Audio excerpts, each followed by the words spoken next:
ang nakakaranas ng kahirapan ito.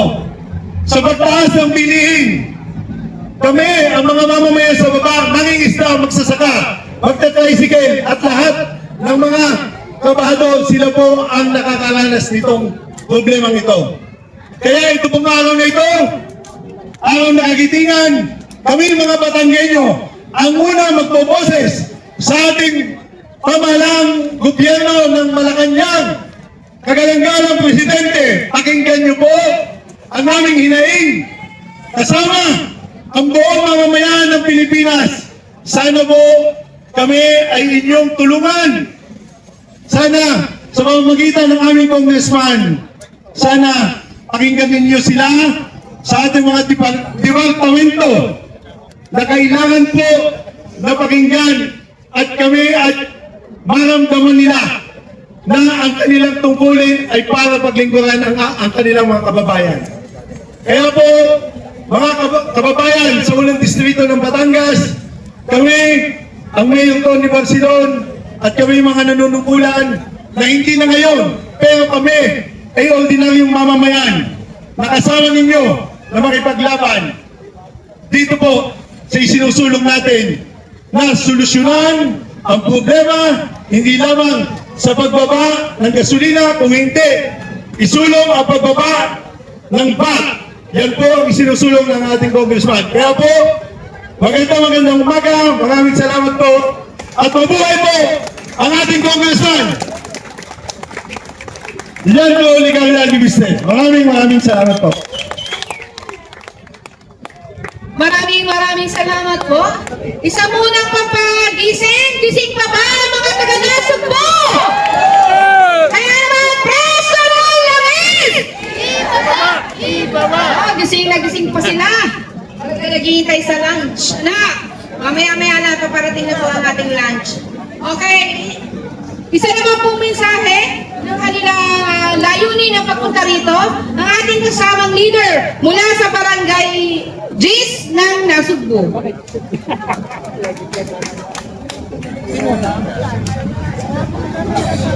Ano man ito?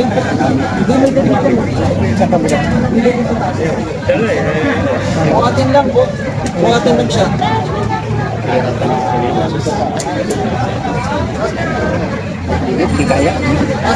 Magandang araw po sa atin lahat, kay Mayor, kay Congressman at saka kay Dennis Apasible at saka po kay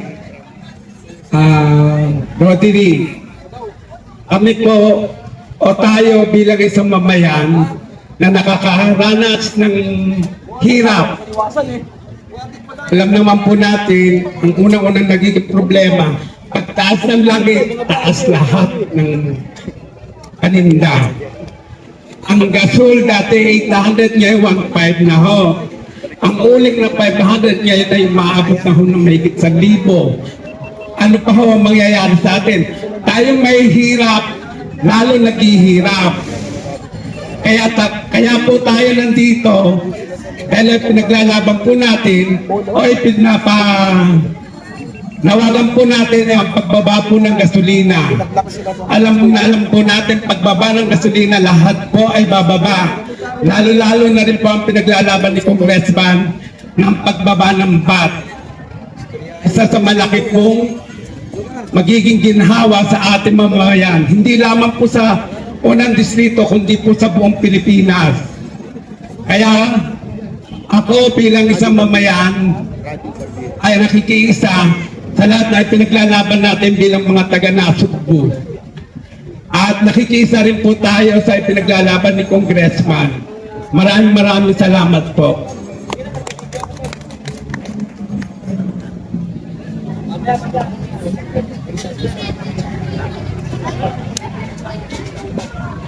Maraming salamat po. At taga-barangay 9 naman po ng Nasugbu, inaanyayahan natin magbigay ng kanilang mensahe. Mga taga-barangay 9 ng Nasugbu, nandyan po ba? O, yan na. Isa nga po ng tugtog sa kanilang kasama. Handa nga. Naku, hindi handa ang inyong mga kasama. Magandang pangalay ko sa inyo lahat. Ang masasabi ko lang po dyan, Ang masasabi ko lang po sa inyo, makakasa po kayo sa amin sa pag-suporta po sa inyo. Maraming salamat po. Ang inyong pong lingkod, Fidel Bayona. Salamat po.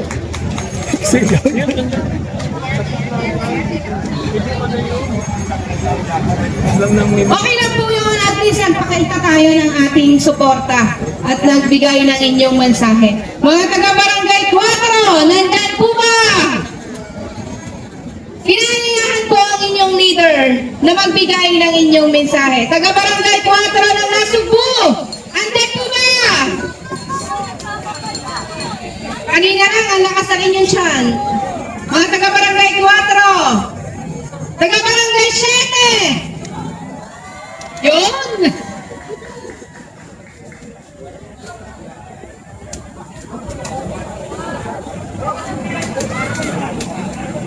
Sa barangay ni Keroy.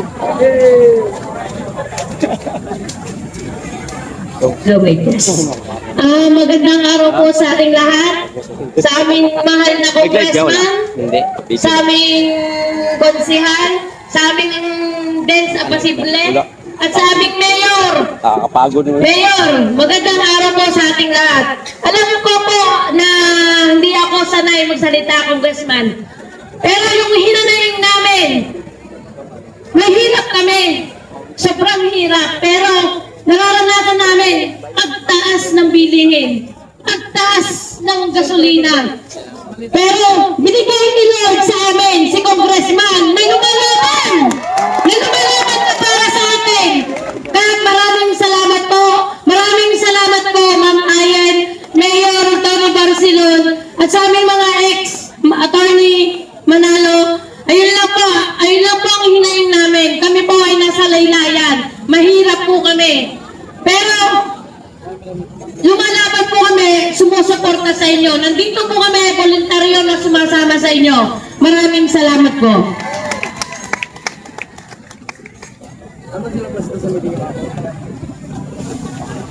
Maraming salamat po. Ang barangay 4 po ay 15 ang bilang. Nasaan na po kayo? Barangay 4. Papadaig pa ba kayo sa barangay 7? Nasaan nga po ang taga-barangay 4? Taas ang kamay! Saan banda yun? Biglang nawala. Bahay ni ako, Yung po mga taga-barangay 4 dyan, inaanyayahan po ang inyong leader na magsalita. Magpakita po kayo kay Congressman. Hindi pa po tapos ha, siya ang susunod. Nataranta si Gano. Okay, nasa CR lang po ang leader ng barangay 4, hindi siya ligtas.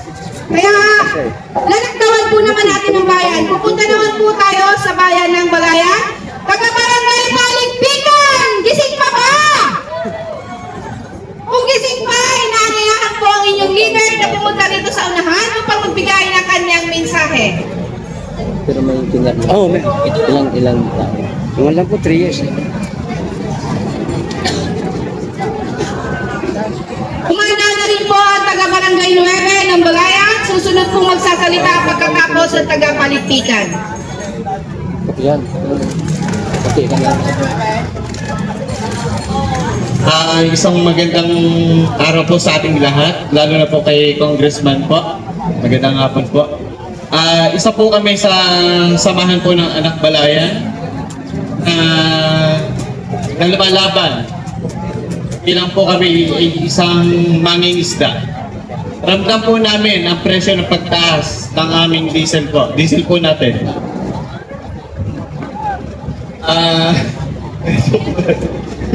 Gusto mo ata magsalita ni Kuya. Sa hirap po ng buhay ngayon, bilang magdaragat po kami, danas po namin ang presyo po ng diesel. Sa kagaya po kagabi ay marami naman po ulihan ng isda. Paksak presyo naman po ang isda sa amin. Yun lang.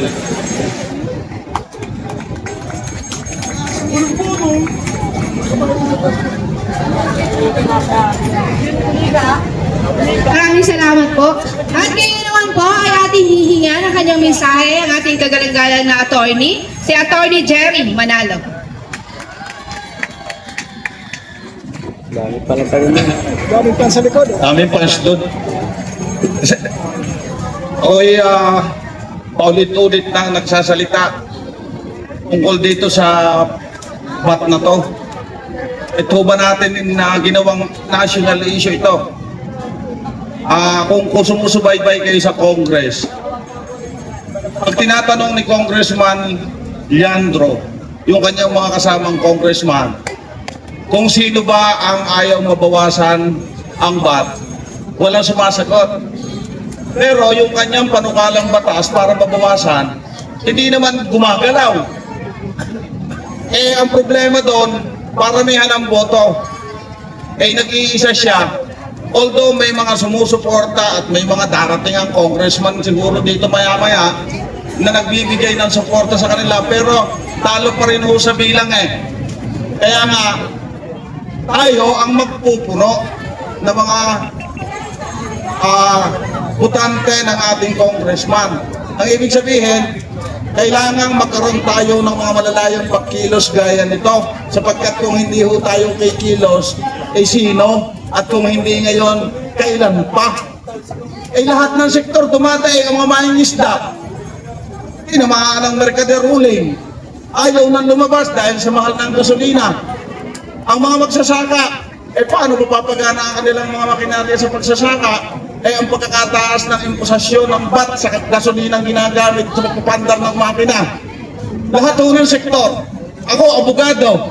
Kami ho mga abogado, batable din po kami. Ibig sabihin, nagbabayad rin kami ng 12% value added tax. Sa maikling salita, kung mawawala yan, napakasimple yung i-compute. Ang gasolina, batable. Ang sasakyan, pag kinargahan mo, gagamitin mo sa paghakot ng produkto, yung produkto, batable. Sa maikling salita, bago umabot sa consumer, yun ang 12% na yan, inaabot na yan ng 36%. Ganun ang kabigat ang tama nitong bat na to kung bakit natin inaalis. Kung hindi man alisin, mapababa, sa buong Southeast Asia, makikita niyo yung mga datos. Ang pinakamataas ay ang Pilipinas. Pero sa kabila ng lahat, tayo ang pinakamataas, tayo ang pinakamahirap. Kapagkat ang karamihan ng nakukuhang buwis, hindi naman dapat doon gamitin sa dapat paggamitan. Si Congressman Leandro lang naman ang lumalaban sa korupsyon. Si Congressman Leandro lumalaban para sa kapakanan ng mamamayan sa pamamagitan ng pagbabawas ng VAT at EBAT. Wala naman ho tayong makitang. Kaya sabi ko, tayo tumulong ng mga kababayan niya kasi kung hindi natin tutulungan yung ating congressman, paano naman magtatrabaho yung mag-isa? So kailangan samahan natin. Kaya ho tayo ay nagtitipon-tipon at pag tinatanong ako hanggang kailan to, ang sagot ko, hanggang sa dulo ng walang hanggan. Di natin alam hanggang hindi siya bumibigay, hindi rin tayo dapat nabigay. Isanay naman tayo ng ganito ang ganda nga ng mga taga-First District, kita nyo, nakakaranas kayo ngayon dito, nakakapamasyal sa liwasang Bonifacio. Dati, doon lang tayo sa ating mga COVID code. Ngayon, nandito tayo sa Maynila. Yan, may coverage ng media. Napapanood tayo. Ang mga Batanggenyo ho kasi may dangal. Ewan ko lang yung author ng bat na taga Batangas. Tayo nalaban sa bat. Ang author naman dati nito, taga Batangas din. Diba? Pero taga Quezon daw po naman yun, hindi talaga tubong Batangas. Ang tunay na Batanggenyo ay ang katulad ni Congressman Leandro na may paninindigan at may malasakit sa kanyang nasasakupan. Actually, hindi lang sa kanyang nasasakupan sapagkat pagka ang kanyang ginusto na mabawasan ang VAT ay nasa katuparan, buong Pilipinas ito. Ganun sisikat yan, pang-presidente ng Pilipinas kasi hindi pa presidente, makikinabang na ang mga taga-ibang bayan. Kaya ho doon magtitiis-tiis lang tayo dito ngayon sa Maynila. Anyway, tayo naman habang nandito ay hindi pinagkakaitan ng tulong at suporta ng ating congressman.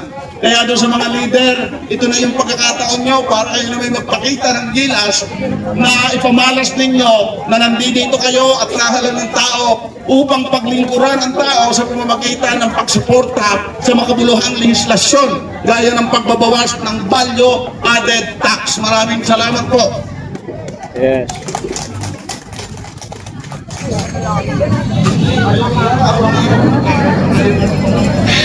Maraming salamat po sa mga paglilinaw, Attorney Jerry Manalo. Hindi nga po Batanggenyo yung si author na expanded value added tax. Dahil hindi po siya magiting. Ang gusto po niya ay hut-hutan ng hututan ang mamamayang lalo ng naghihirap.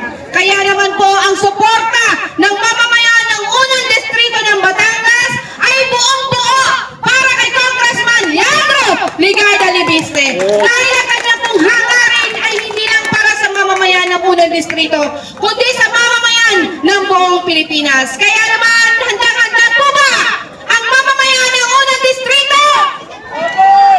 Handa pa po ba kayo sa mga susunod na araw? Yun ang sinasabi sa mga Batanggenyong magigiting. At ngayon naman po ay hihingi naman po natin ang mensahe ng kaniyang pong pakikisa ang ating kagalang-galang na mayor ng bayan ng Sugbo, Mayor Tony Barcelon.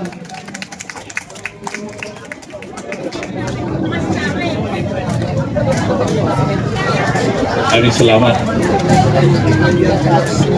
Sa inyo po lahat, mahal po mga kababayan, ating po mga panawin, sa ating po galang-galang na Congressman Dayan, ating po mga kasama buwan sa Nasugbu, mga panawin, sa po magandang tanghali sa inyong lahat.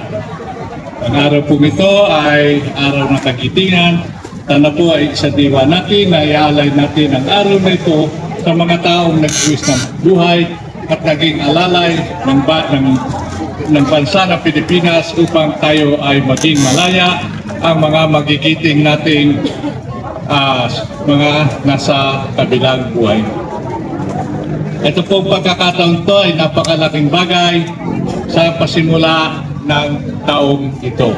Alam po natin ang mga nangyayari, subalit kakaunti po ang tao na pumapansin.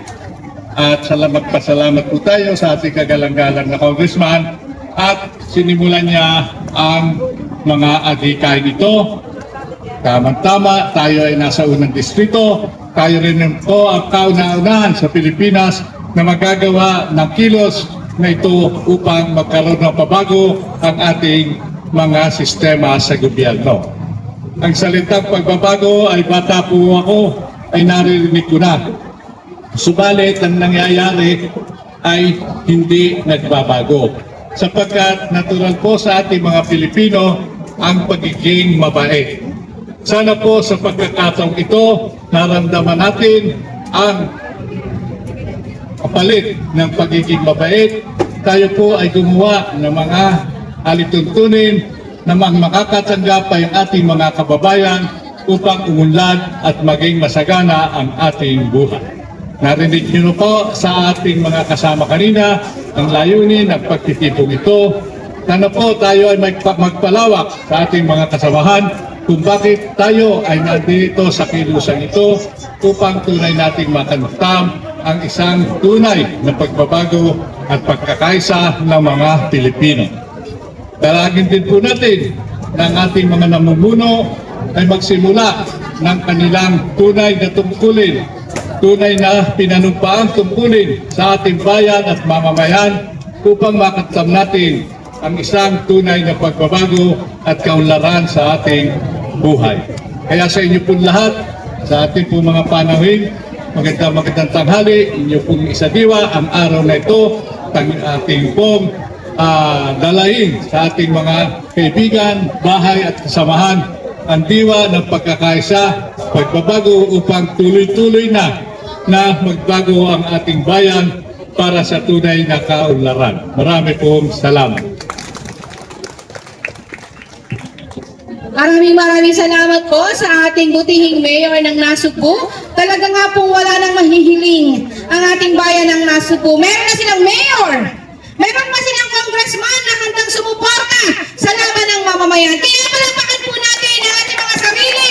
Dahil nasadya pong kulang na lang ay ang ating pagpupursige sa mga susunod pang mga araw upang dinggin ng gobyerno ang ating mga kahilingan. At susunod naman po magsasalita mula pa rin po sa bayan ng Balayan ng kanila pong leader na si Veronica.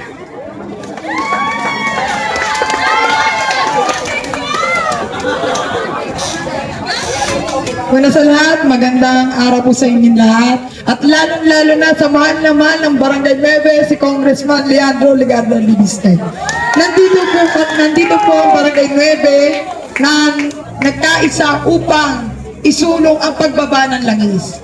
Dahil nararanasan ng taga-balayan o taga-Barangay Nueve, GIS, Ocho, lahat ng barangay at sa buong mundo ang krisis ng langis. Nararamdaman ng mga driver, mangingisda,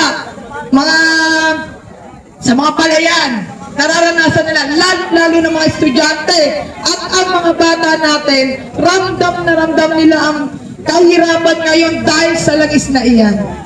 Ngayon, nagpapasalamat ako sa aming congressman na siya ang nagsusulong na maibaba ang langis sa buong mundo. Yun lang po masasabi ko at maraming salamat po.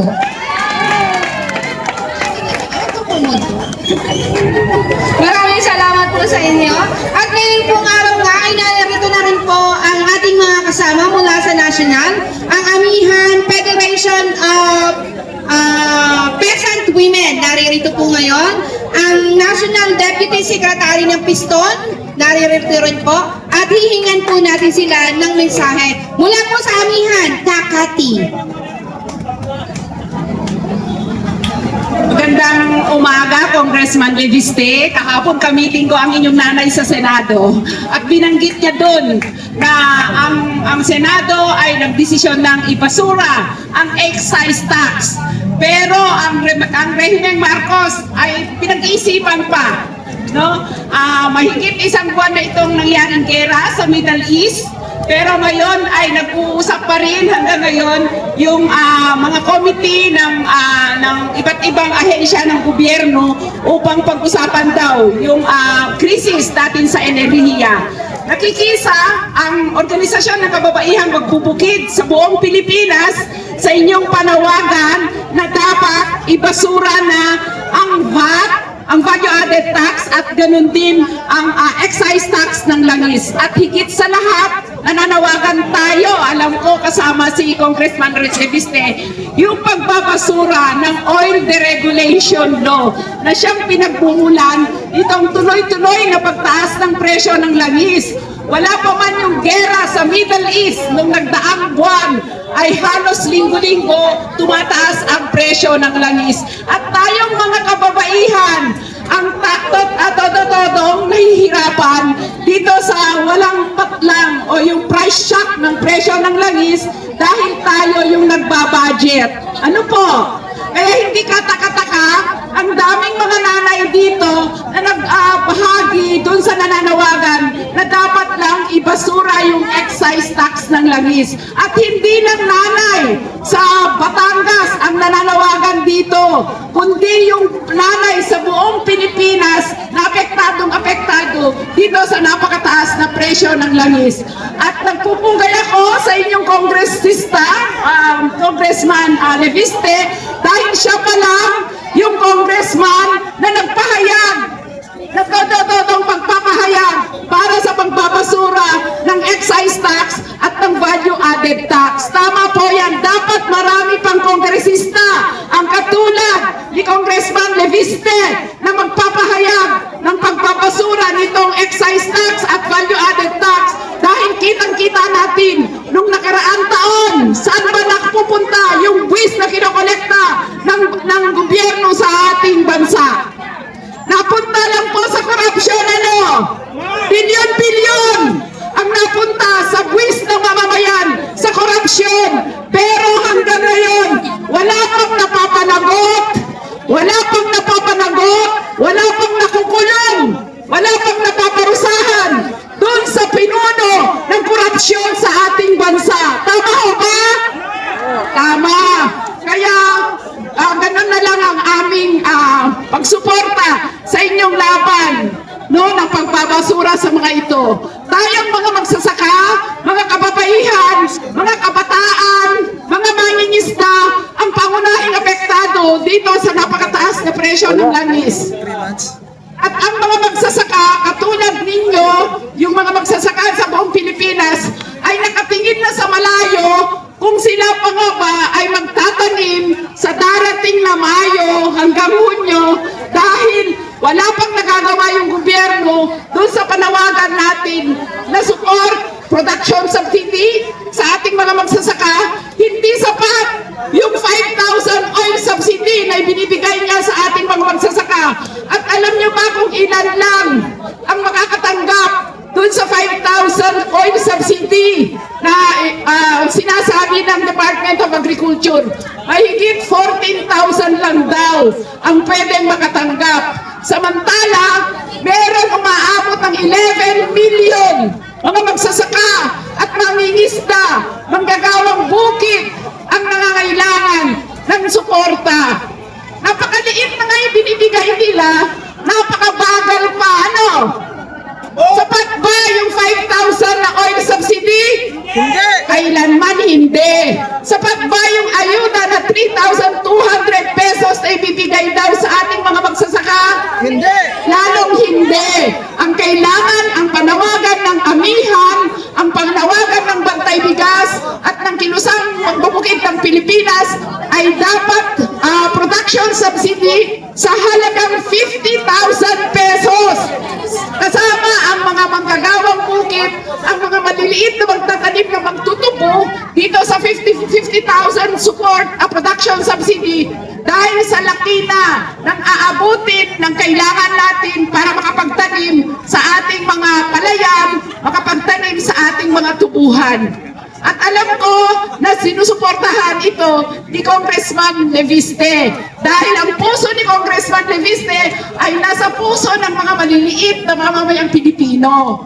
At sinasabi natin, tama yung binanggit kanina ng nagsalita, na ang problema sa ating bansa ay yung sistema na.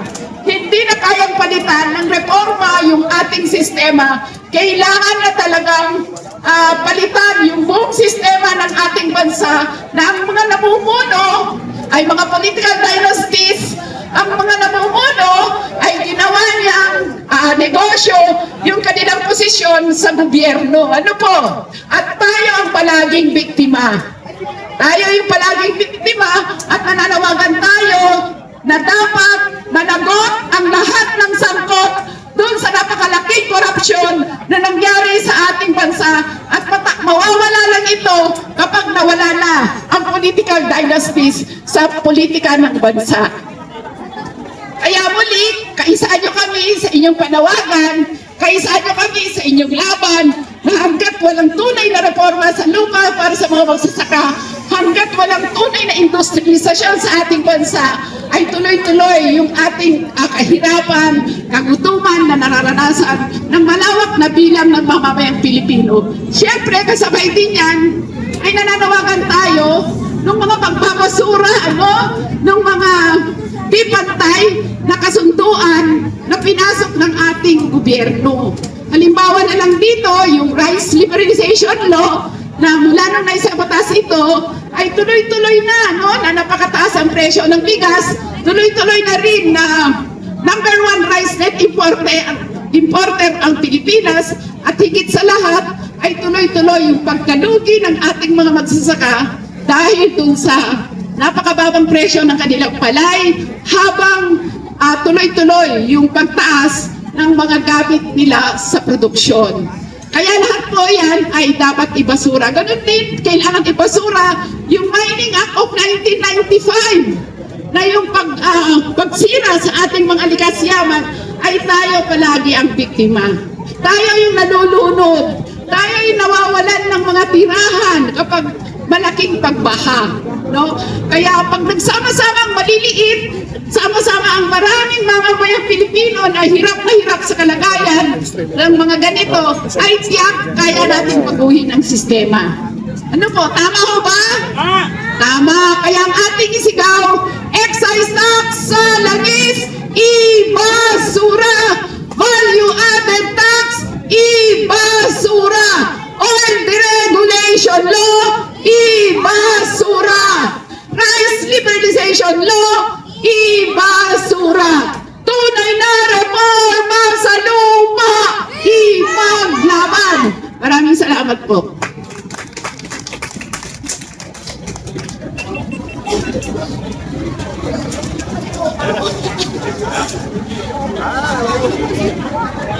Maraming salamat po mula sa Amiha National Peasant Federation of Peasant Women.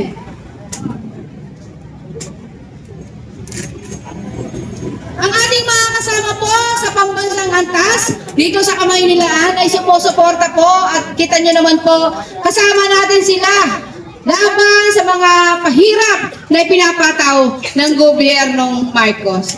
Kaya po maraming salamat po at ngayon naman po mula sa Piston, ang National Deputy Secretary ng Piston, inianayahan po natin ng kanyang mensahe. Mula po sa pambansang pamunuan ng Piston, tayo ang tunay na bayani na mula Batangas hanggang Maynila na magiting